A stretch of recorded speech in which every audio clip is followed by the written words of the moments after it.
Alright, magandang araw po sa inyong lahat mga kababayan. Batang Maynila to, it's natapos na po ang special elections dyan po sa Antipolo 2nd District. Bakit po nagkaroon ng special elections? Kasi nga po, pumanaw po etong si Congressman Acop. So kinakailangan po nga mag-eleksyon muli upang maglagay ng kanilang representante dyan po sa House of Representatives.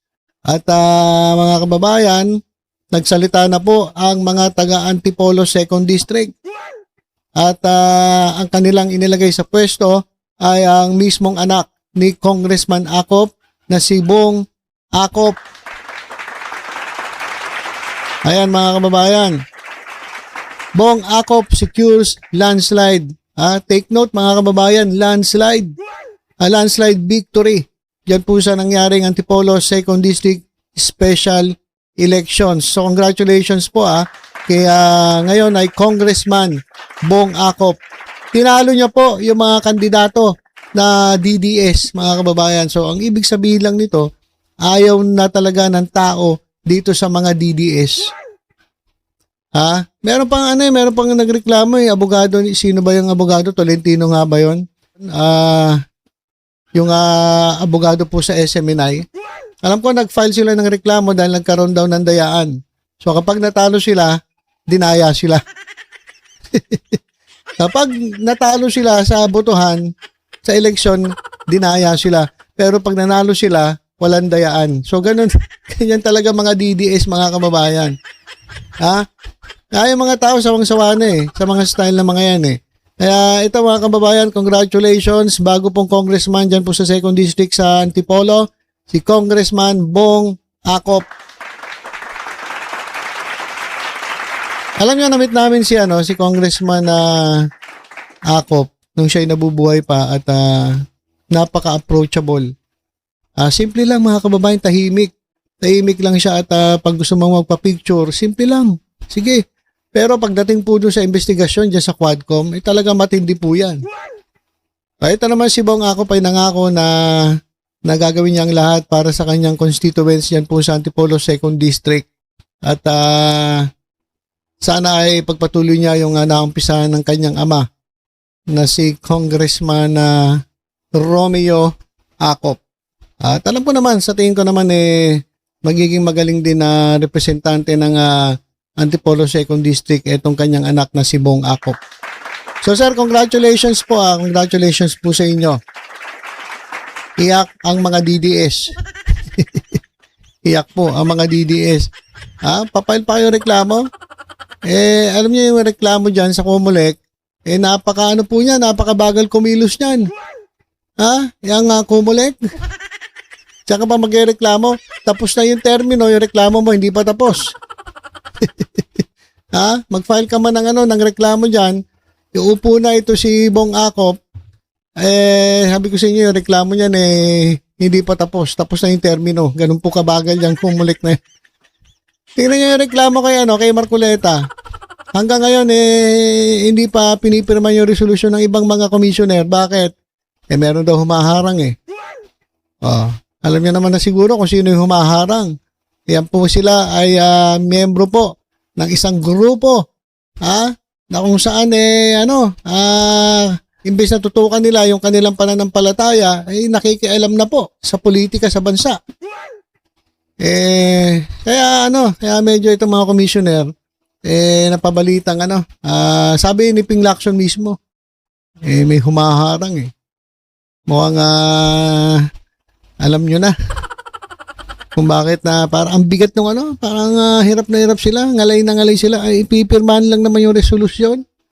Hirap na hirap sila pumirma. Teka na, ngalay yung kamay ko, bigat. Sir, ito na sir sa ilalim ng lamesa sir dadaan ko sa ilalim Ay, wala hindi ko talaga kaya pumirma. Ayaw pumirma. May humaharang malakas talaga itong si Marcoleta So ganun po kabagal yung mga proseso sa Comelec. Ano ba sabi ko? Comelec. Ang bagal talaga ng proseso diyan. At kahit kay Chis Escudero, di ba? Pero mo, kitang-kita yung ebidensya, tapos sasabihin kulang sa ebidensya. Ibang klase talaga. Ibang klase talaga yung COMELEC. Dapat, ano na yun eh. Palitan na yung mga namumuno dyan, mga walang kwenta. So, yan po, ang balita po kay bagong congressman, Bong Acop. At ito, daanan lang natin saglit, itong si Rowena Guanzon. Ito po ay tatakbong senator. Ayon po dito sa post, ito ang literal na kain suka. Dati, kung ano-ano sinasabi niya sa SMNI, ignore SMNI. Mga trying hard to catch my attention, excuse me. Ay sinasabi dati ni Guanzon. Sabi pa niya dati, if BBM cannot have Kibuloy arrested, the DDS will call him a wimp and laugh in his face. So, dami niya mga pinupost laban sa SMNI dati. Pero ngayon, nandun na sa SMNI. Nandun na, kasama na yung mga DD-list. Ayaw yung tawagin siyang DDS, pero yung mga kasama niya ngayon, mga DDS. Si Cathy Binag, sino-sino pa ba yung mga nandun? O dati, ayaw niya nga mapabilang sa grupo ng DDS. Hindi raw siya DDS. Mukha mo pala, mukha ka ng D-list eh. DD-list. Iba talaga kapag pangarap mo, yung pangarap mo na pumesto sa gobyerno, hindi natin alam kung ano ang layunin nito, para pumesto sa gobyerno, ewan ko lang kung sa tingin ko hindi mananalo to. Hindi mananalo to kasi ang boboto lang dito ay may mga Rolex. Tayong Rolex eh. Di ba? Saka boboto ba kayo na mapanlait? Kung makapagmura sa mga ordinaryong tao, abogado pa lang, minumura nito talagang wagas eh. Ayun pa kayo mga ordinaryong tao. Hindi pa po senador yan eh. Paano kapag naging senador na yan, di mas lalo na mataas ang ihi niyan. Ihi yan pag naihi niya. Hindi na upo yan. So, yan po. Si Kain Suka. Literal na Kain Suka. Dati kinakalaban nila. Ngayon, eto nakakampinan nila. Parang yung Banateros. Ganun din sila Banat Bay eh. Parang yung Banat nila kay Kibuloy. Nung nabigyan ng trabaho dun sa SMNI, yan na. Kumampi na. Pati pananampalataya, pinagpalit. Iba talaga. Iba talaga yung ganito eh. Yung nagagawa ng ganito. Okay, at dito naman bilang pagtatapos, ito panoorin natin, grabe talaga ginawang pulutan si Sara Duterte.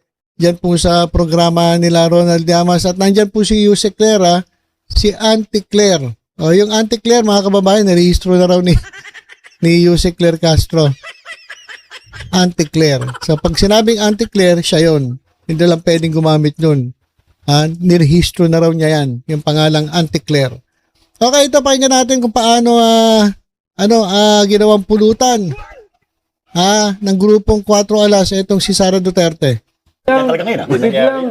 Biglang nadalas ang appearances ng aking minamahal na Vice President. Ang dalas ng lumabas ngayon. At nagsasuggest siya dami ng opinion mga posibleng solusyon dito sa crisis na ito. Kaya pasensya na. Medyo pasensya na kay Yusek. Medyo bumulib ako eh. Tatanggapin ko yan. Bumilib eh. Medyo may kaunti lang na mga kaunti lang na kakulangan. Kaunti lang naman, no? Halimbawa, pinopost niya na huwag kayong mag-carpooling. Huwag kayong magbisikleta. Dahil dapat mag-preserve kayo ng energy sa panahon ng oil crisis. Hindi, biro yan, ha? Sinabi niya yun, ha? Sinabi niya yun, no? Kaya unawain nyo na lang, no? Mag-save ng energy during an oil crisis, no? At huwag kayong mag-carpooling at huwag kayong magbisikleta. No? By her own words shall he be judged. Hindi ko nababanatan. Ayan.